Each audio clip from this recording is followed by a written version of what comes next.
Boa noite, pessoal. Espero que estejam bem, em paz. Continuar aqui, começar o estudo de hoje, né? Hoje estamos estudando os capítulos 15 e 16. O capítulo 15, E Viveram Felizes para Sempre. E o capítulo 16, Separação e Recomeço. Então, a gente vai começar aqui lembrando, né, quem está chegando aqui pela primeira vez, na descrição do vídeo aí, vocês tem um link que você pode acessar o grupo e receber também o link das próximas aulas. As aulas ficam gravadas, então quem está chegando aqui pela primeira vez também pode acessar as aulas anteriores e quem quiser rever também. Então, gente, vamos começar essa temática, né? Na aula passada a gente falou um pouco sobre reflexões sobre o casamento, né? A dinâmica que envolve o casamento. E hoje vamos falar um pouquinho sobre a questão, né, dessas ilusões que surgem às vezes dentro do contexto do casamento e também a respeito de separação, né?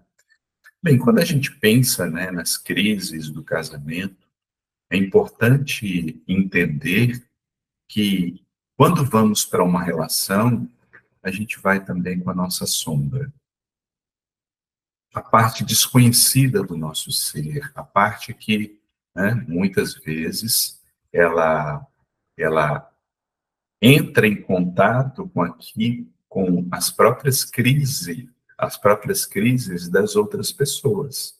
Então tudo isso é parte de um contexto do casamento que deve ser observado, porque além da nossa sombra, existe a sombra do outro. Então, as nossas questões se somam à própria questão da outra pessoa.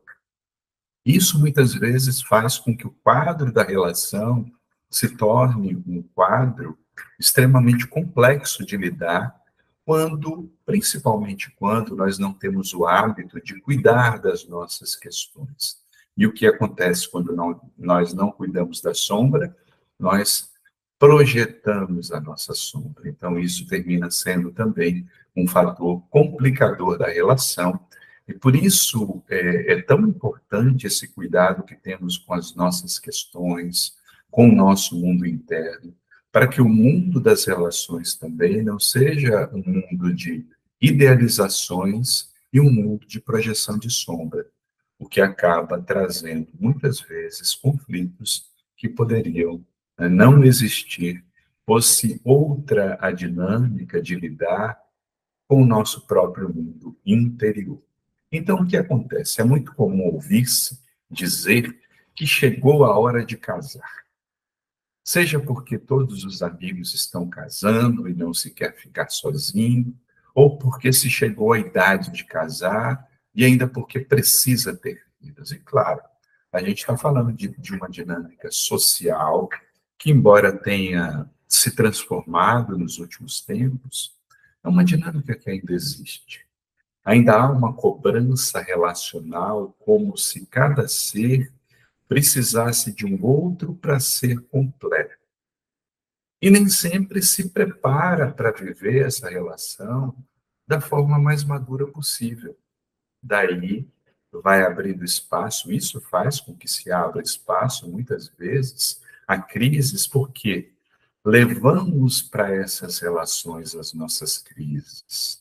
Levamos muitas vezes para essas relações os nossos anseios e nem sempre estamos preparados para lidar com os embates de ordem emocional que vão surgindo, porque é natural que depois de um período de namoro, por exemplo, quando o casal resolve ir morar junto, e quando a gente fala de casamento, não necessariamente o casamento formal, mas morar dentro do mesmo lar, dividir responsabilidades, requer maturidade, requer um compromisso de cuidar daquele espaço, de que cada um cuide daquele espaço, cuide de si e, ao mesmo tempo abra espaço para outra pessoa, para que aquela convivência seja a mais harmônica possível. E quando a gente cumpre essa necessidade coletiva de estar numa relação somente, chegou a hora de casar, eu tenho que casar. Ou porque eu quero logo ter filho, nós pulamos etapas do próprio desenvolvimento psicológico. E isso pode, e normalmente se volta, contra as próprias pessoas envolvidas na relação. Por isso que é mais uma questão de maturidade emocional, maturidade afetiva, uma construção que vá cuidando da relação e prepare essa relação para acontecer, do que propriamente um tempo cronológico em que uma relação deva chegar a esse ponto do matrimônio. Independentemente dos motivos, muitas vezes, e aí a gente está falando dessa escolha apressada, muitas vezes o que se esconde por trás dessas justificativas são questões de ordem psicológica, como a necessidade infantil de dependência, incapacidade de organizar a própria vida, necessidade de garantia afetiva, tudo menos a genuína construção amorosa necessária para a união de duas pessoas. E aí alguém pode se assustar, mas Cláudio, quer dizer que casamento requer tudo isso? Claro, não estamos falando aqui de duas pessoas que já estejam prontas, mesmo porque vamos nos aprontando também para a relação e dentro da própria relação. Isso é parte do contexto do próprio desenvolvimento psicológico do ser. Mas o ideal é que, ao cuidar da minha personalidade, ao cuidar das minhas questões, ao fazer o mergulho interno, vamos com menos projeções para esse campo relacional, evitando, né, como a gente coloca aqui na frase, essas questões de dependência psicológica, porque quando eu vou para uma relação com a dependência do outro, percebem a carga que se coloca em cima de uma pessoa, a responsabilidade que se coloca nos ombros de uma outra pessoa, pelo processo de individuação, que é de responsabilidade de cada um. Portanto, olhar para isso, construir uma relação, deveria ser um passo mais de busca de maturidade do que propriamente de encontrar aquele outro mágico, do que propriamente de encontrar alguém que vá organizar a minha vida, mesmo porque isso é responsabilidade de cada qual. Claro, se a gente pode, na relação, construir um espaço de trocas salutares, de trocas saudáveis, onde essa construção se dê de maneira harmoniosa, ótimo. Mas quando ela se torna uma dependência, aí estamos distante dessa construção amorosa mais madura, mais saudável, mais consciente, que deve fazer parte desse cardápio existencial, digamos assim, da construção de uma relação. E aí, o que nós vemos na terapia? As pessoas que nos procuram para atendimento terapêutico geralmente trazem certa irritação com os defeitos inesperados dos companheiros, sendo normalmente essa descoberta o que gera o início das brigas e discussões do casal. Claro que com a convivência vão aparecendo características que antes ficavam escondidas pela persona. É natural, por exemplo, que quando estamos numa relação de cada um mora no seu lar, quando começa a convivência conjunta, certas características comecem a incomodar mais, a chamar mais atenção. E esse é o ponto que envolve, né, aquela construção de maturidade do casal para saber o quê? Para saber dialogar, para saber estabelecer os limites, os acordos. E quanto mais se tenha uma postura de amizade, companheirismo, cumplicidade em relação a outra pessoa, mais isso pode acontecer de forma harmônica. Porque eu não vejo uma pessoa que está ao meu lado como inimiga, como alguém que quer apontar os meus defeitos. Não, é alguém que está do meu lado para caminharmos juntos.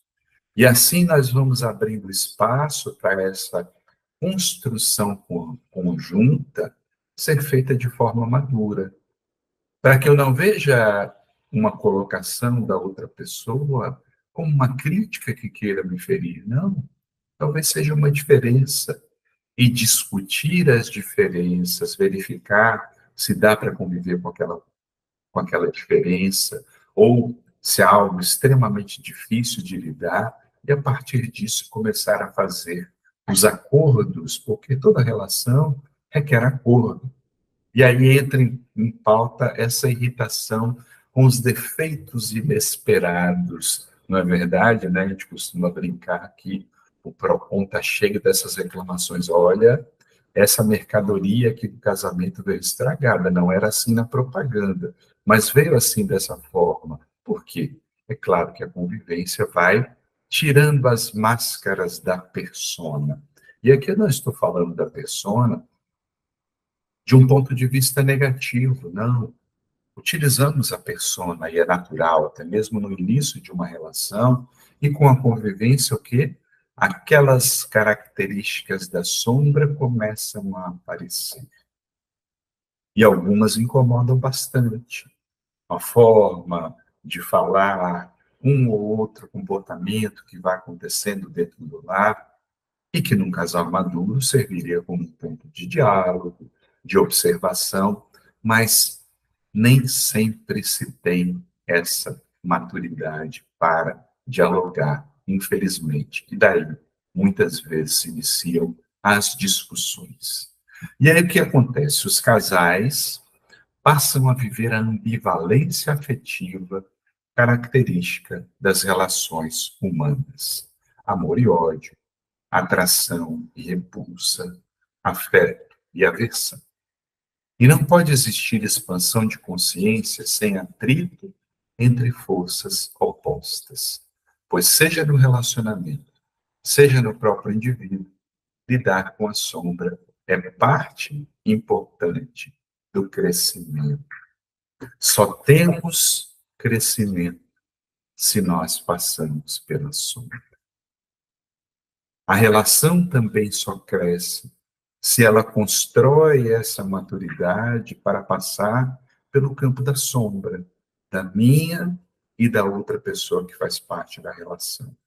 Aí se estabelece um campo de crescimento, porque é aquele ponto. Não é aguardar a perfeição do outro.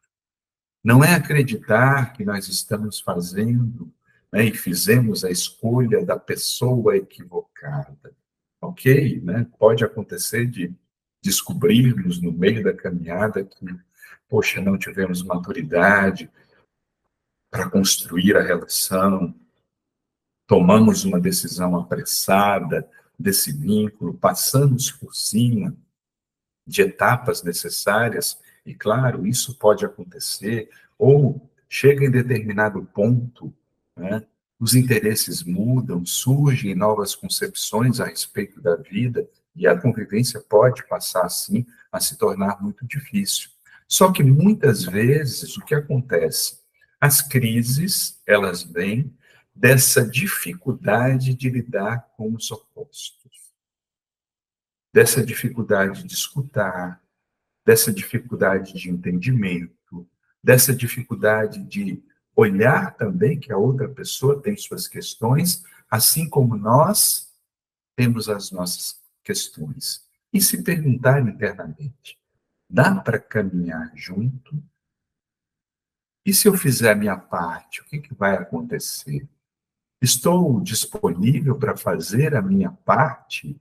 E a esse ponto, acho que essa é uma pergunta importante. Estamos disponíveis para fazer a nossa parte dentro desse contexto? Para que esse processo possa fluir melhor dentro da relação? Ou numa primeira crise, a gente entra numa crise maior por falta de maturidade? Porque eu costumo dizer, às vezes, a questão de separar ou não é somente em virtude das crises que se vive. Claro que às vezes são crises graves, que merecem, sim, a atenção, mas muitas vezes é falta de maturidade das pessoas ao lidar com as crises que vão surgindo.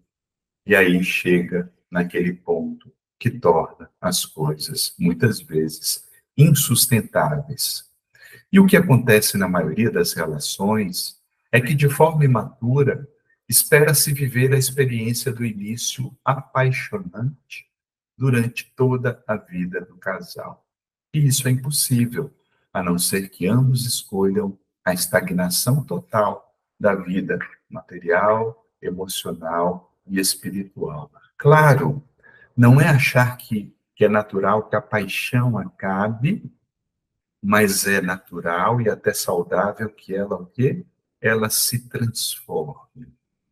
Que cada vez mais ela encontre um espaço para se transformar num amor, no interesse pelo outro, no interesse pelo crescimento do outro, e não uma paixão sufocante. Não é?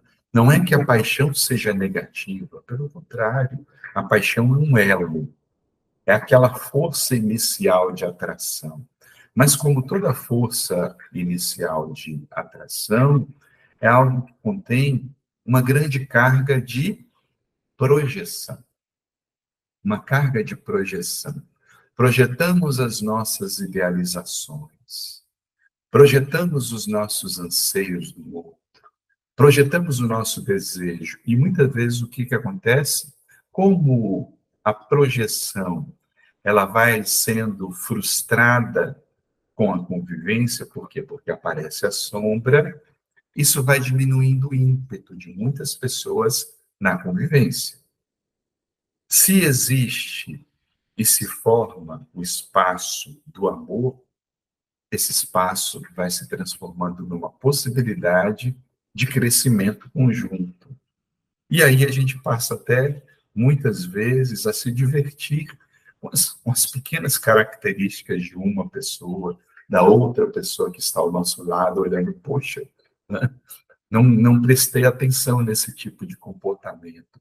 E a gente vai conduzindo dessa forma. Claro que quando é algo mais grave, algo menos respeitoso do comportamento, pode e deve ser pontuado como forma de lidar com os limites, de dar limites na relação, de se colocar, de comunicar. Mas aí surge também um outro ponto de crise, que é a forma com a qual se comunica as coisas. Muitas vezes as pessoas optam por comunicações de forma muito agressiva. E aí vem até a proposta da comunicação não violenta, que é muito interessante, até deveria ser, né, trazida pelos casais como forma de, poxa, olhar que tem formas de comunicar algo que não necessariamente ferem. E quanto mais empatia se tenha, mais amor se tenha, e isso pode se transformar também numa forma de crescimento a partir da forma de comunicar. E o que é curioso no comportamento conjugal é que, normalmente, os fatores que levam à separação apareceram no início da relação, mas não houve maturidade para lidar com esses fatores, ou mesmo se escolheu não os ver, como se isso causasse o seu desaparecimento. E aí aquele ponto, né? Aquilo que no começo era engraçado, a forma que o outro falava, a forma que o outro se vestia, a forma que o outro se alimentava, a forma que o outro dormia, e aí segue por aí. Muitas vezes que se passava despercebido, depois vai se transformando num incômodo. As pessoas passam a se incomodar de uma maneira muito intensa com determinadas características do comportamento. Numa etapa posterior, isso pode se transformar numa raiva. Fico com raiva quando você faz isso, faz aquilo. Sendo que, né, como dito aqui na frase, muitas vezes estava lá no início da relação. E o que nós fizemos? Será que houve um espaço para dialogar e comunicar para o outro que aquilo era um incômodo? Ou que se transformou num incômodo no decorrer do tempo? Ou mesmo aquele incômodo está revelando algo que não está sendo cuidado, nem na própria pessoa, nem na própria relação. e muitas vezes esses incômodos vão se agravando e a gente volta para aquele ponto. Quando não se tem uma maior maturidade para lidar com isso, às vezes chega num ponto insuportável de casais que começam a se agredir, a discutir de uma forma muito acentuada, de uma forma muito agressiva, e às vezes, infelizmente, isso chega até a própria violência. E aí, sim, é caso, né, ou de uma terapia de casal, ou de cada um buscar a própria terapia, né? O ideal é que cada um busque o seu caminho e, quando puder também, fazer a própria terapia de casal para verificar o que está acontecendo. Essa diferença é insustentável. Chegamos num ponto em que a relação, efetivamente, né, não tem mais jeito, a convivência chegou num limite, ou dá para fazer algo? Dá para cuidar do processo? E eu volto para aquele ponto, a questão não é separar ou permanecer casado, mas as relações, né, as questões, os pontos e a consciência que se tem sobre aqueles fatores que nos fazem ou nos separarmos ou manter uma relação.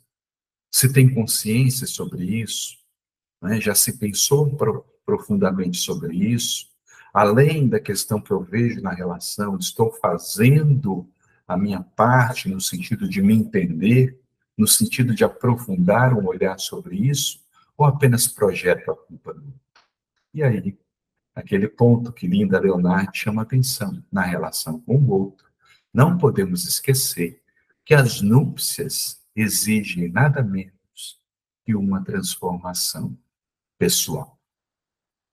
E muitos de nós tivemos núpcias e casamentos formais que careciam do mistério da transformação. E aí, aquele ponto, né, a gente volta para uma cobrança social muito intensa, que era maior no passado, hoje menor, mas ainda presente, né? As pessoas cobram o estar se relacionando, cobram estar casado, cobram se está casado tem, porque não tem filho, quando tem, cobram um segundo, as pessoas cobram tudo.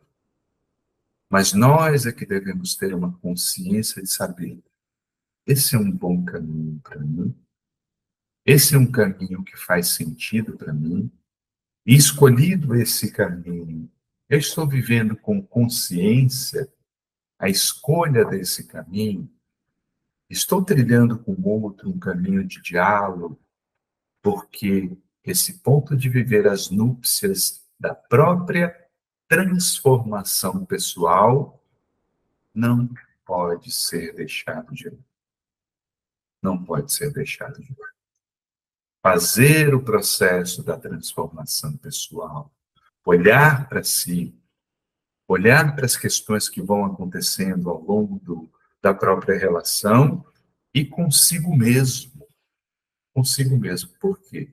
É natural que com o matrimônio, por exemplo, surjam algumas novas responsabilidades que afetem o nosso comportamento.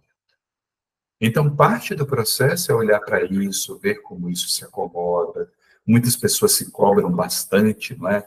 Poxa, além da dinâmica do dia a dia, tem que manter a casa organizada. E aí, está havendo uma divisão de tarefas, porque não podemos esquecer também, a gente vive numa sociedade em que o machismo se encontra muito presente.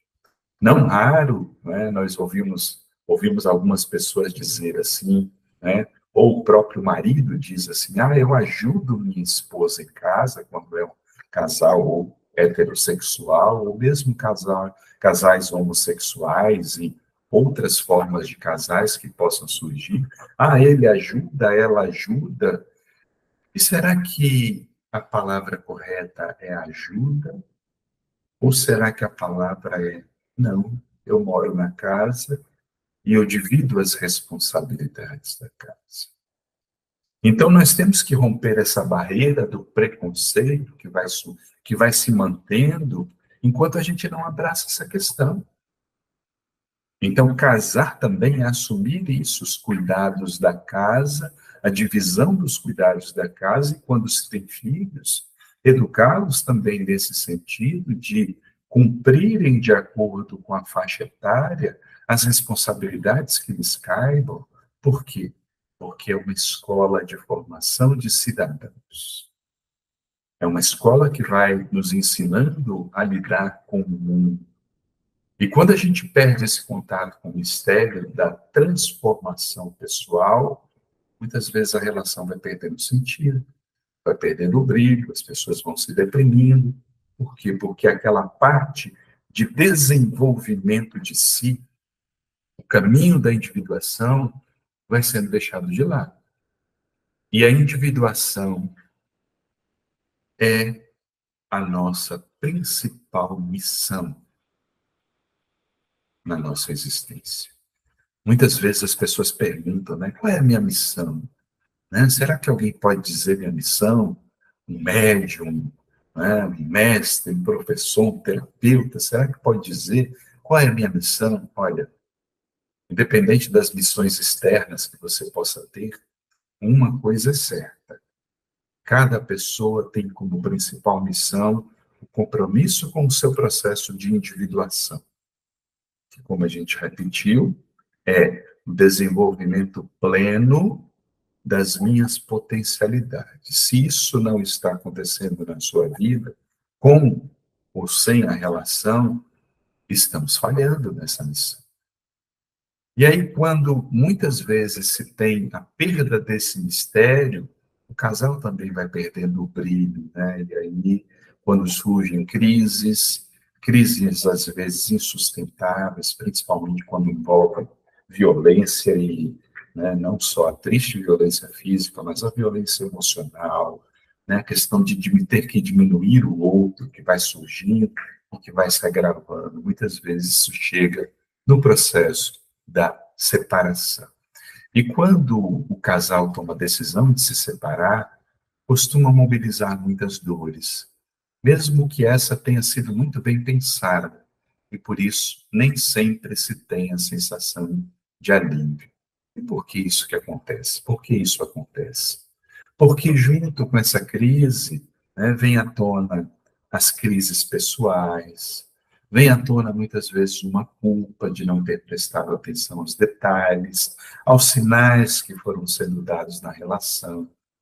Vem muitas vezes a sensação de tempo perdido, de juventude perdida, às vezes casais de décadas, né, e a pessoa não se sente mais com a força de retomar antigos projetos na existência. Por isso que a gente volta para aquele ponto, olha, nunca, sob nenhum pretexto, abandonemos o nosso processo de individuação. Não transfiramos ao outro a responsabilidade daquilo que nos cabe. E essa é a nossa principal tarefa, é fazer o curso desse processo de individuação. É investir no nosso desenvolvimento e aprimoramento em todos os sentidos. Não abandonar os nossos sonhos, claro. Muitas vezes surgem as tarefas, as exigências, surge o processo de educação dos filhos, mas isso vale o imperativo da nossa individuação, porque o self cobra. O self cobra seu espaço na nossa vida, e às vezes, naquele afã de cumprir com tudo, de ser, né, uma esposa perfeita, um marido perfeito, ter uma casa perfeita. E se nós somos imperfeitos, nada disso vai acontecer. E se isso está acontecendo, eu pergunto, a custo de quê? E muitas vezes o custo é custo altíssimo de ter abandonado o próprio processo de individuação, ter abandonado a própria jornada pessoal. E é por isso que um ponto que não podemos esquecer é que a separação, né, quando inevitável, quando escolhida pelo casal, marca o fim de um vínculo profundo, e principalmente de laços emocionais e afetivos, que, de modo geral, não são formados apenas pelo amor, mas pelos traumas e carências de ambos. Né? Não raro, vem à tona as questões do complexo de rejeição, da vitimização, do complexo de abandono, que são, muitas vezes, variantes do complexo de inferioridade, que vem à tona, pessoa que tem alguns traumas, dificuldades afetivas, né? Questões familiares anteriores não resolvidas e que eclodem no processo de separação, se não foram bem cuidadas, e mesmo quando cuidadas no processo terapêutico, né? Porque o fim da relação marca como se fosse um certo luto, luto da construção de uma identidade comum, né? Eu costumo dizer, olha, nós temos o nosso ego enquanto identidade, mas o casal também forma certa identidade, seja nas relações externas, perante suas amizades, no contexto exterior, e da nossa própria projeção, porque construímos sonhos, construímos idealizações, e tudo isso vai fazendo parte de um campo psíquico que, com a ruptura, passa a deixar de existir. É como se nós recolhêssemos a energia de tudo aquilo que foi projetado e o fim nem sempre trouxesse aquele alívio por uns aguardados, quando passam a ver o outro, a outra pessoa como responsável por todas as suas mazelas, todas as suas dores, a culpar o outro por tudo, né? E por todas as coisas. Então aquilo volta para a pessoa. E quando a gente não pode mais projetar no outro, o que a gente pode fazer? Porque daí nós somos chamados ao recolhimento dessas projeções, recolher essas projeções, olhar para dentro de nós mesmos. E aí é que vem a necessidade, muitas vezes, de voltar a entrar em contato com aquelas dores, dificuldades, que na verdade nunca deveriam ter sido abandonadas. Aí volta.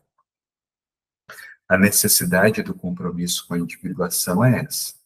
Olhar para a individuação, cuidar do processo de individuação, cuidar da nossa jornada pessoal, caminhando ao lado do outro ou não caminhando ao lado do outro. Porque quando firmamos esse compromisso, e esse compromisso segue por toda a existência e por todas as existências, a gente lida melhor com as crises que vão surgindo. Não quer dizer que não sintamos, a gente sente, porque tinha parte do afeto envolvido naquilo. A gente sente, porque é humano, porque vivemos as emoções. Mas vai ser mais fácil viver aquilo como um processo natural e superar as crises que surgem sem perder, né? E essas dores surgem porque o vínculo firmado pelo casamento é, depois do parental, o mais profundo na vida de uma pessoa. E uma vez cumprida, exige grande trabalho interior para recuperar o equilíbrio emotivo. E quando não se tem sucesso, transfere-se para o antigo cônjuge todo um sinal de questões não resolvidas, tornando esse momento ainda mais difícil. O que é que acontece? Se eu coloco toda a soma dos erros, se eu coloco toda a culpa na outra pessoa, muitas vezes eu não trago para perto as questões que me dizem respeito. E a minha parte? E a minha parte na transformação da relação? E a minha parte também no amadurecimento pessoal? E aí esse ponto, né, de olhar para isso, poder olhar para isso e também para a vivência de crises, né, independente de ter, e aí volta. A questão não é se separar ou não, mas a forma como se faz e a consciência com a qual se vive quando a escolha é se separar. Não é que, claro, então quer dizer, Cláudio, que eu devo assumir toda a responsabilidade? Não, o outro também é responsável. Lembremos, é uma relação. E como é uma relação, é importante que eu traga para perto a minha responsabilidade. Poxa, o outro demonstrou certo tipo de comportamento. Eu dei limites para isso, eu comuniquei, ou fui engolindo aquilo, engolindo, passando por cima dos meus sentimentos, e estourei quando não suportava mais.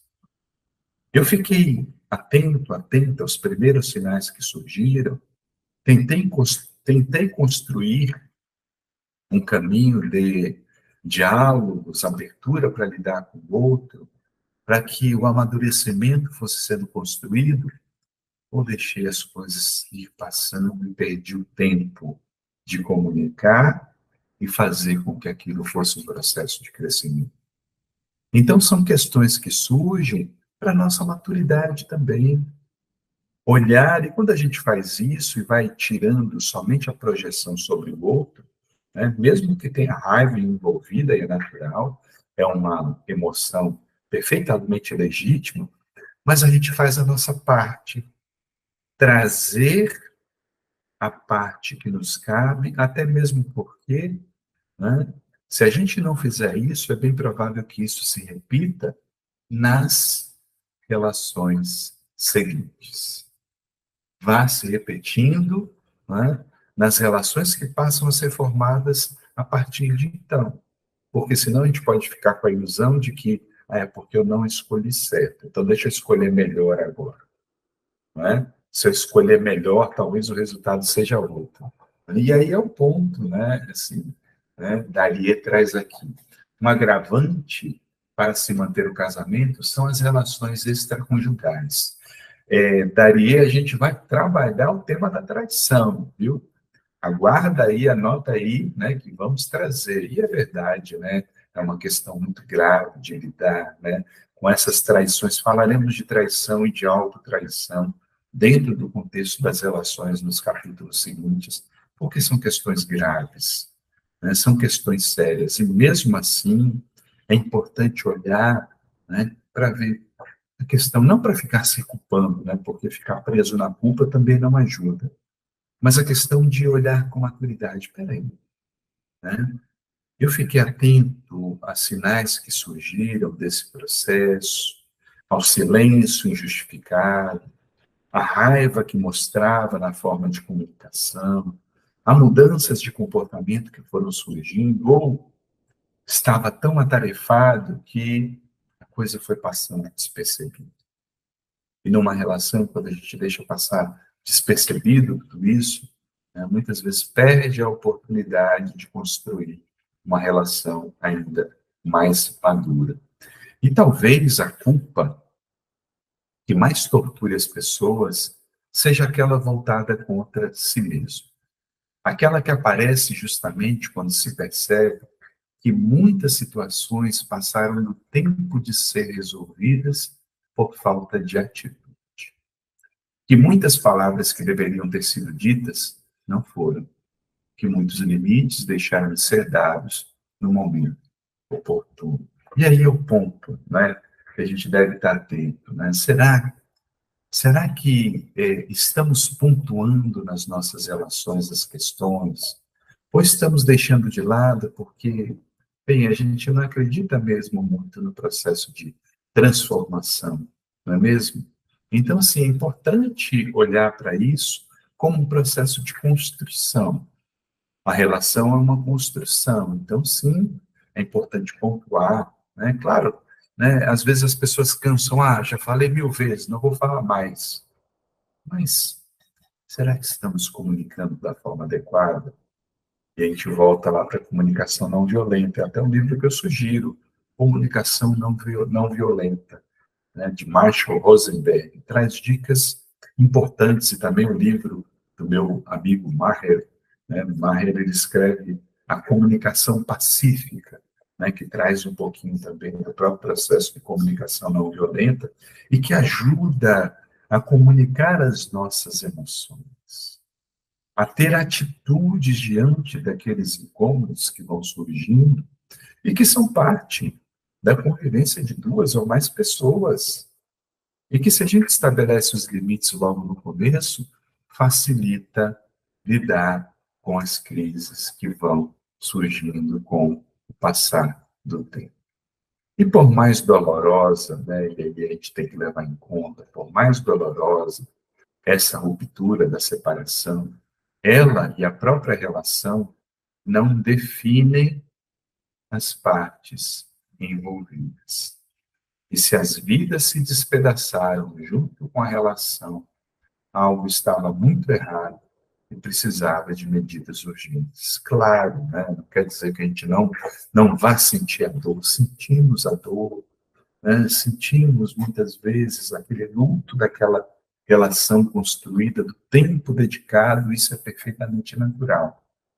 Mas não se permitir se despedaçar, né? Como dizer, a minha vida acabou. Não, sua vida não acabou, sua vida não é definida por isso. É apenas uma etapa da sua vida modificou de forma. Apenas um ciclo vai recomeçar. Vai ser necessário recomeçar. E aí a gente volta. O maior compromisso que a gente tem, a gente deve ter, é com o nosso processo de individuação. Quando a gente faz isso, maiores que sejam as dores que a gente passa, a gente retorna para o nosso centro.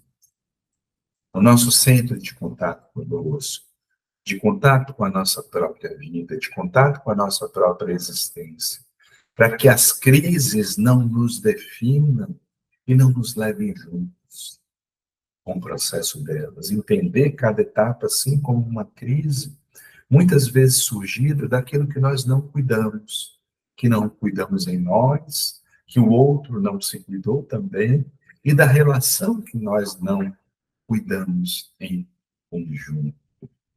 E que agora requer os cuidados pessoais para quê? Para que a gente refaça o nosso campo emocional, para que a gente reconstrua a própria dinâmica emocional, para quê? Para viver a vida plenamente, seja numa outra relação, seja consigo mesmo. E por isso que a gente reforça aqui no livro. Esse é o momento em que a relação consigo mesmo deve prevalecer, aproveitando para buscar em si mesmo e na própria história as respostas que desesperadamente se esperam encontrar fora. Eu acho que esse é o ponto, né, gente? Claro, não é dizer que é fácil passar por uma separação, né? Deixa marcas profundas, mais ou menos intensas, de acordo com o que se viva, de acordo com cada pessoa. Mas quanto mais eu aproveito esse momento para me refazer, para olhar para a minha jornada e dizer, olha, a coisa mais importante que nós temos é a nossa individuação. Então, se o maior compromisso que nós temos é a nossa individuação, muitas vezes esse é o momento de retornar o caminho, né? Retornar o processo para esse fluir da individuação. Olhar para si mesmo e dizer, olha, a vida prossegue. E se a vida prossegue, prosseguirei também, né? Dando seguimento ao encontro comigo mesmo. Para que, se vierem novas pessoas no meu caminho, eu esteja ainda com mais maturidade, mais consciência para viver esse novo que vai surgir.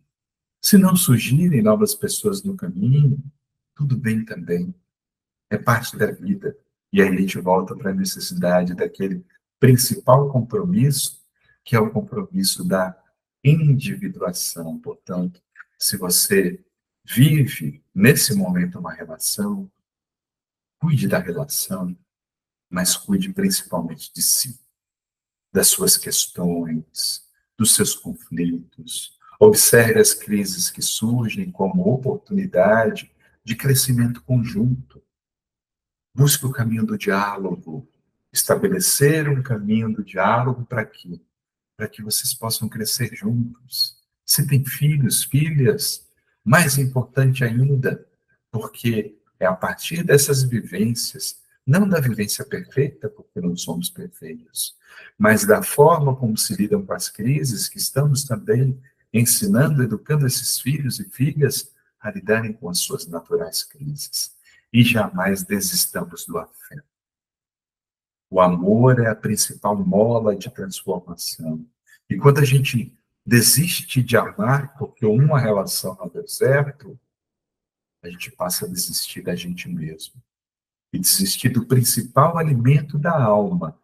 E esse é o ponto, né, gente? É algo que a gente não deve, né, desistir, porque é parte de um processo muito mais profundo, muito mais amplo da nossa própria existência. Então é isso, né? A gente pensar nisso, cuidar disso, né?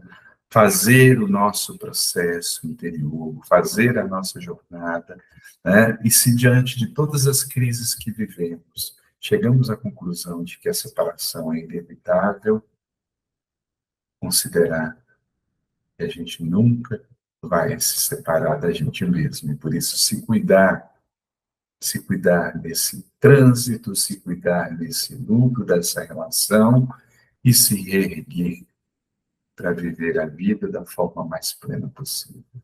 Então, gente, grande abraço, obrigado pela companhia aqui, né? Sei que o tema palpitante, cabe muito mais reflexões, né? Peço que leiam os capítulos, que tem outros apontamentos a respeito desses temas tão amplos. Quem chegou aqui pela primeira vez, bem-vindo, bem-vinda. No link de descrição do vídeo tem lá, para você acessar o grupo para receber o link das aulas seguintes. Tem também a playlist das aulas anteriores. Então, vai lá e pode assistir. Tá bem, gente? Fiquem bem, fiquem em paz, com saúde, e até o nosso próximo encontro.